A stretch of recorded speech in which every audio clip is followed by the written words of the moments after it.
নিজের হাতে গাছ থেকে সবজি কিংবা ফল পিক করে খাওয়ার মজাটাই কিন্তু অন্যরকম, হোক সেটা নিজের বাগান থেকে অথবা অন্যের বাগান থেকে। আমি প্রতি বছর সামার আসলে চেষ্টা করি আমার ছোট্ট বারান্দায় কিছু না কিছু সবজি লাগানো। অনেক সময় ইচ্ছে থাকলেও অনেক গাছ লাগাতে পারি না, তাই সে আনন্দ মেটাতে চলে যাই প্রতি বছর এই ফার্মে। যারা আমাকে অনেকদিন আগে থেকে ফলো করেন তারা হয়তো জানবেন আমি প্রতি বছর সামারে এই ফার্মে যাই। এই ফার্মটি আমাদের বাসা থেকে বেশি দূরে নয়, সর্বোচ্চ 20 থেকে 30 মিনিটের মতো সময় লাগে ড্রাইভ করে যেতে। সেখানে গিয়ে নিজের হাতে উঠিয়ে নিই ফ্রেশ ফ্রেশ সব ধরনের সবজি। আজকেও চলে এসেছি সেই ফার্মে, যদিও আগে এই ফার্মটি ছিল রাস্তার বাম পাশে, কিন্তু এবছর দেখলাম বাম পাশে কোনো ধরনের ফার্ম নেই। তারপর সে রাস্তায় ভালোভাবে খুঁজে দেখতে পেয়েছি এবারের ফার্মটা করা হয়েছে রাস্তার ডান পাশে। আমি আজকে যে ফার্মটিতে এসেছি সেটার নাম হচ্ছে বেইলি ফার্ম। এটা স্নোহোমিশে অবস্থিত, তাই যারা সিয়াটলের আশেপাশে আছেন তারা চাইলে এই সামারে এই ফার্মে গিয়ে নিজের হাতে ফ্রেশ ফ্রেশ সবজি পিক করতে পারেন। ফার্মের যেখানে পার্কিং লট রয়েছে এর সামনে দেখুন কি পরিমাণ ব্ল্যাকবেরি ধরে আছে, কিন্তু এই ব্ল্যাকবেরিগুলো কেউ খায় না, কারণ এটা চাষ করা ছাড়াই আপনা আপনি হয়েছে, তাই এটা ওয়াইল্ড ব্ল্যাকবেরি হওয়ার কারণে তারা কিন্তু খায় না। কিন্তু দোকান থেকে চড়া দামে এই ব্ল্যাকবেরিগুলি তারা কিনে খায়। যাই হোক, ফার্মে ঢোকার একেবারেই মুখে রয়েছে এরকম অনেকগুলো ওয়াগনস, আপনারা আপনাদের ফ্যামিলির সাইজ অনুপাতে নিয়ে নিতে পারেন। তারপর এখানে সাইনবোর্ডে দেখছিলাম কোন সাইডে কি পাওয়া যায়, যেহেতু প্রতিবার আসি সেটা অন্য সাইডে ছিল, এবারের জায়গাটা পরিবর্তন করার কারণে জানি না কোন সাইডে কি রয়েছে, তাই সাইনবোর্ড থেকে দেখে নিয়েছি। প্রথমেই যাব রাইট সাইডে, কারণ সেখানে ধনিয়া পাতা, বিনস এগুলি রয়েছে। তবে সে জায়গায় যাওয়ার আগ মুহূর্তে নিয়ে নিয়েছি ব্যাগ, কারণ সবগুলো সবজি নেওয়ার জন্য এখানে রয়েছে অনেকগুলো ব্যাগ। এখান থেকে আপনারা আপনাদের ইচ্ছে মতো যতগুলো লাগবে সেই অনুপাতে ব্যাগ নিয়ে নিতে পারেন। সঙ্গে কিন্তু কাঁচিও থাকে, যার যেটা পছন্দ সেই অনুপাতে নিয়ে নেবেন। মুখে দিয়ে ঢুকতে দেখলাম অনেকগুলো বিনস, কিন্তু বিনসগুলো দেখে মনে হচ্ছে এখনো হয়নি, তাই আর সেখান থেকে নিলাম না। একটু সামনে এসে দেখতে পেয়েছি বিস্তর জায়গায় ছড়িয়ে রয়েছে মিষ্টি কুমড়ার গাছগুলো, আর দেখুন পাতাগুলো কিরকম তরতাজা। তবে এটা বন্ধ রয়েছে এখান থেকে, তাই পিক করা যাবে না। প্রতিবার যদিও এর সঙ্গে লাউ থাকে, আমি অনেক সময় লাউ পাতা নিয়ে এসেছি, তবে সেটা অনেক তিতো হয়, খাওয়া যায় না। আর মিষ্টি কুমড়ার পাতা খাওয়া যায়, যেহেতু বন্ধ আছে তাই আর নিতে পারিনি। তারপর একটু সামনে ছিল শসা, তবে আমরা এবছর একটু আগে আগে চলে গিয়েছি, যার কারণে এখনো কিন্তু সব সবজি হয়ে উঠতে পারেনি, তাই যেখানে সবজিগুলো প্রপারলি হয়েছে সেই জায়গা থেকে উঠিয়ে নেব। আর দেখুন ধনিয়া পাতাগুলো লম্বা এক জায়গা ধরে দেওয়া হয়েছে, আর এই ধনিয়া পাতাগুলো এত সুন্দর ঘ্রাণ হয়, বাজার থেকে কিনে আনা ধনিয়া পাতায় কখনোই এরকম ঘ্রাণ পাওয়া যায় না। তাই আমি একেবারে ফ্রেশ ফ্রেশ ধনিয়া পাতা এক ব্যাগ উঠিয়ে নিয়েছি, প্রায় 1 কেজির মতো ধনিয়া পাতা নিয়ে এসেছি, কারণ এগুলি এনে কেটে ফ্রিজে সংরক্ষণ করে রাখবো।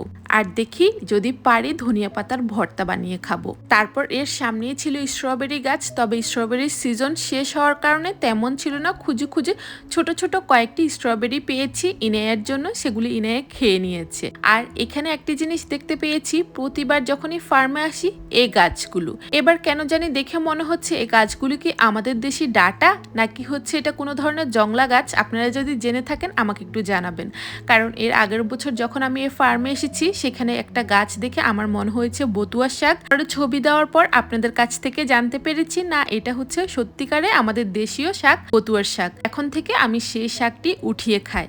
তো যে গাছটি দেখিয়েছি সেটা কি ডাঁটার শাক না জংলা গাছ, আপনারা একটু আমাকে কাইন্ডলি জানিয়ে যাবেন। এবার এখানে দেখুন এই বিনস গাছগুলো কি পরিমাণ হেলদি, একটা গাছে যে পরিমাণ বিনস রয়েছে এ দিয়ে মনে করেন কয়েক মুঠো উঠিয়ে নিতে পারবেন। আমার বারান্দায় যে গাছ লাগিয়েছে, আপনারা যারা আমার প্রতিদিনের ব্লগ দেখেন তারা হয়তো বলতে পারবেন আমার যে বাগানে বিনস গাছগুলো রয়েছে সেগুলোর বীজ কিন্তু আমি এই ফার্ম থেকে নিয়ে এসেছি। গতবার যখন ফার্মে গিয়েছি সেখান থেকে 2টো শুকনো বিনস নিয়ে এসেছি, সেখান থেকে আমি গাছগুলো চারা লাগিয়েছি। এরই মাঝে দেখুন আমি কতগুলো একেবারে কচি কচি শসা উঠিয়ে নিয়েছি, মাত্র ফুল থেকে মনে হয় বের হয়েছে।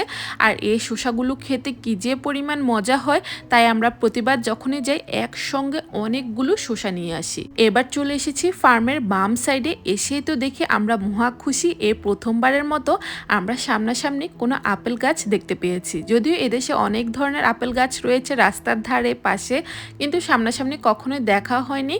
তো এই আপেল গাছগুলো দেখে এতটা ভালো লাগছে যেটা বলার বাইরে। আর দেখুন আল্লাহর সৃষ্টি যে কতটা সুন্দর, আসলে চোখে না দেখলে বোঝা যায় না। একটি আপেল গাছে কি পরিমাণ আপেল ধরে আছে সেটা না দেখলেও বিশ্বাস করা যাবে না। তবে এই এরিয়াটি ক্লোজ রয়েছে, তাই আমরা চাইলেও এখান থেকে আপেল উঠিয়ে নিতে পারিনি। কেউ চাইলে এক দুটো নিয়ে খেতে পারে, কিন্তু বাসার জন্য উঠিয়ে আনতে পারবো সে ব্যবস্থা ছিল না। যেহেতু এরিয়াটি ক্লোজ ছিল তাই আর আমরা ভিতরে যেতে পারিনি। এই আপেল বাগানের পাশ দিয়ে রয়েছে বিস্তর এরিয়া জুড়ে পেঁয়াজের ক্ষেত আর আলুর ক্ষেত। তবে দেখলাম পেঁয়াজ অনেকখানি শেষ হয়ে গিয়েছে, মনে হয় সিজন অনেকটাই শেষ হয়ে গিয়েছে, তাই আর আমরা পেঁয়াজ উঠিয়ে নিতে পারিনি। আর একটু সামনে আসতে দেখতে পেয়েছি অনেক বড় বিশাল এরিয়া জুড়ে আলুর ক্ষেত। আর প্রতিবার আমি এখানে গেলে আলু তো নিয়ে আসি, এবারও এসেছি আলু নেওয়ার জন্য। তবে ভেবেছি এবার বেশি করে আলু নিয়ে যাব, কারণ এই নতুন আলুগুলো খেতে কিন্তু অনেক মজা।